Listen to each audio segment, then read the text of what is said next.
qu'à me faire mettre la salle en état, et à 3h après-midi, je vous garantis que je vous donnerai la comédie qui fera grand plaisir à Madame Hamelin, qui s'y attend avec impatience. Et de mon côté, je suis ravi de lui procurer ce petit divertissement. Je lui dois bien des attentions. Tu vois ce qu'elle fait pour moi.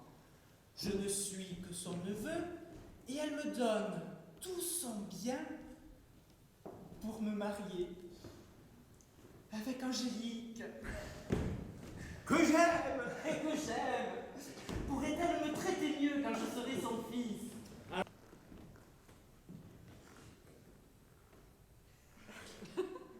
Qu'avez-vous donc, monsieur Merlin? Vous voilà bien pensif. C'est que je me promène. Et votre façon, en vous promenant, est-elle de ne pas regarder les gens qui vous abordent?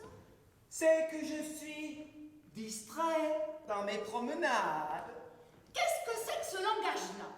Il me paraît bien impertinent.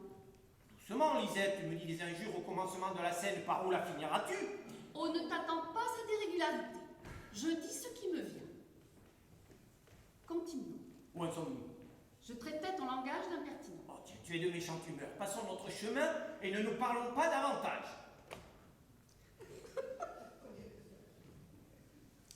Attendez-vous ici, Colette? Monsieur Merlin? Voilà une question qui me présage une querelle. Tu n'en es pas encore, tu penses? Je me contente de savoir que j'en suis où me voilà. Je sais que tu me fuis et que je t'ennuie depuis quelques jours. Vous êtes si savante qu'il n'y a pas moyen de vous instruire. Comment, Faquin? Tu ne prends pas seulement la peine de te défendre de ce que je dis là. Je n'aime à contredire personne. Bien ça, parle. Avoue-moi que Colette. Reculez-vous. Un peu. Colette. Que j'aille au-devant de vous.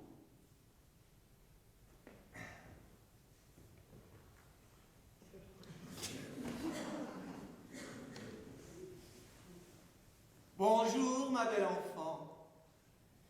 Je suis bien sûr que ce n'est pas moi que vous cherchez. Non, monsieur Merlin. Mais ça n'y fait rien. Je suis bien aise de vous y trouver. Et moi, je suis charmé de vous rencontrer, Colette. Ça est bien obligeant. Ne vous êtes-vous pas aperçu du plaisir que j'ai à vous voir? Oui, mais je n'ose pas bonnement m'apercevoir de ce plaisir-là, à cause que j'en prendrai aussi. Doucement, Colette, il n'est pas décent de vous déclarer si vite. Dame, comme il faut avoir de l'amitié pour vous dans cette affaire-là, j'ai cru qu'il y avait pas de temps à C'est perdre. à cette heure, à moi, que tu as affaire.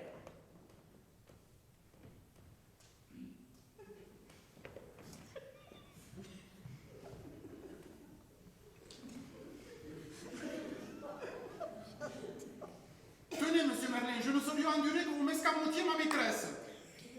Tenez, monsieur Merlin. Est-ce comme cela qu'on commence une scène?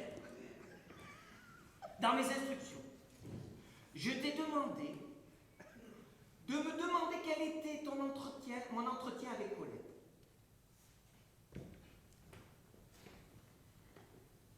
Et Père Guy ne le sais, puisque j'y étais.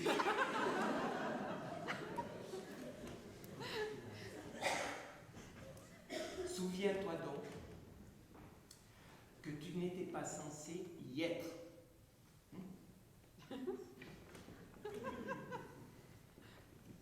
Eh bien, Colette était donc avec vous, monsieur Merlin?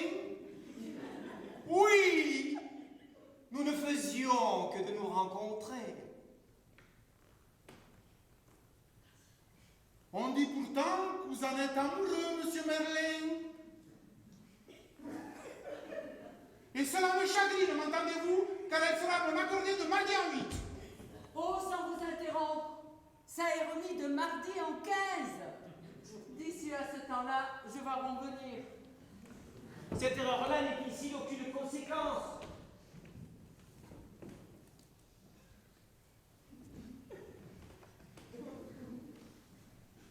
Qui est-ce qui t'a dit, Blaise, que j'aime Colette? C'est vous qui le disiez tout à l'heure. Mais prends garde! Souviens-toi, encore une fois, que tu n'y étais pas.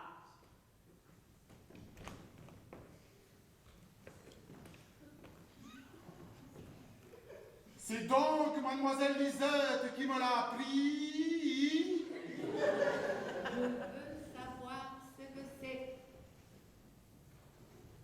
C'est qu'il s'agissait d'un petit dessin que nous avions, d'une petite idée qui nous était venue. Nous avons de la peine à faire un ensemble qui s'accorde. Monsieur vous dira ce que c'est. Madame, il est question d'une bagatelle que vous saurez tantôt. Pourquoi m'en faire mystère à présent? Puisqu'il faut vous le dire, c'est d'une petite pièce dont il est question. Une pièce de quoi? C'est madame, une comédie. Et nous vous ménageons le plaisir de la surprise. Et moi, j'avais promis à Madame Hamelin et à Eraste de ne vous en point parler, ma mère. C'est bien sérieuse, madame. De quoi s'agit-il? Eraste, que pensez-vous de madame? Moi, ce que tout le monde en pense, que madame est fort aimable. La réponse est flatteuse. Elle est toute simple. Mon neveu. Son cœur et sa main, joints à 30 000 livres de rente. Ne va-t-il pas bien qu'on s'attache à elle? Y a-t-il quelqu'un à qui il soit besoin de persuader cette vérité-là? Je suis charmée de vous en voir si persuadée vous-même. À propos de quoi en êtes-vous si charmée, madame?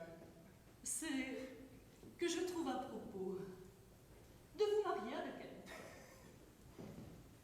Moi, ma tante, vous plaisantez, et je suis sûre que madame ne serait pas de cet avis-là. C'est pourtant elle qui me le propose. De m'épouser? Vous, madame? Pourquoi non, Eraste? Cela me paraîtrait assez convenable. Qu'en dites-vous? Ce qu'il en dit, en êtes-vous en peine? Il ne répond pourtant rien. C'est d'étonnement et de joie. N'est-ce pas, mon neveu? Madame, Quoi? on n'épouse pas deux femmes. Où en prenez-vous deux? On ne vous parle que de madame. Et vous aurez la bonté de n'épouser que moi non plus, assurément. Vous méritez un cœur tout entier, madame. Et vous savez que j'adore Angélique, qu'il m'est impossible d'aimer ailleurs. Impossible, Eraste, impossible? Oh, puisque vous le prenez sur ce ton-là, vous m'aimerez s'il vous plaît. Je ne m'y attends pas, madame. Vous m'aimerez, vous dis-je. On m'a promis votre cœur et je prétends qu'on me le tienne. Je crois que d'en donner 200 000 écus, c'est le payer tout ce qu'il vaut. Et qu'il y en a peu de ce prix-là. Angélique l'estimerait davantage. Qu'elle estime ce qu'elle voudra. J'ai garanti que madame l'aurait. Il faut qu'elle l'ait et que vous dégagiez ma parole. Ah, madame, voulez-vous me désespérer? Comment donc vous désespérez? Laissez-le dire. Courage, mon neveu, courage.